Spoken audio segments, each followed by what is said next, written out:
Hey all, if you're thinking about switching over from extract into all grain brewing, what I want to do is just walk you through some of the really key pieces of equipment that you should be considering. Really going to help your brew day. It's going to be really good.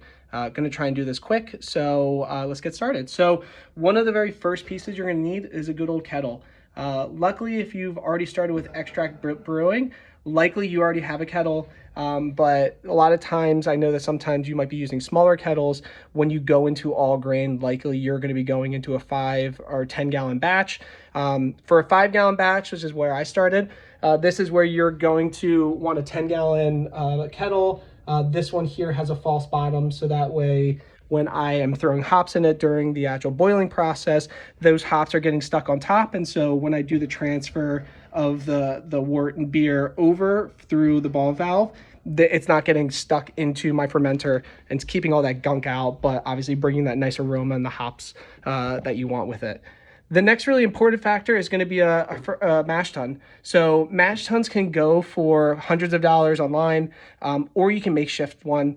Really beneficial if you're going to makeshift one. I used a 10 gallon igloo cooler similar to the kettle. I have it so that way there's a false bottom in it, also with a ball valve. So when I'm doing my actual mashing, I can use the false bottom so that way my mash doesn't get stuck, which can be a headache, especially when you're in the middle of the brewing process. If it gets stuck and you have to get in there and really pull that mash out and together so that way you can get that wort into your kettle so you actually do the brewing. Super easy. A lot of the pieces that you have here you can just find simply on Amazon or online, and you can just do this yourself in just a few minutes. So really nice addition and a cheap way to have a good mash tun when you switch over to the all grain. The next two really beneficial things are going to be buckets. Buckets are critical, important. You're going to use a ton of them. There are going to be two different types of buckets. The first one is going to be one where you're going to have this valve here. So this is going to be more of a secondary, a finishing bucket, one that you'll use to transfer the beer that you fermented, typically in a bucket like this, which doesn't have any holes or ways for things to exit through the bottom. And then you'll move it over here so that way you can use this to transfer into your bottles, into your kegs, depending what you're actually going to be using. So really nice to have this. And then they're really helpful during your actual brew day. So you're going to need to bring water over.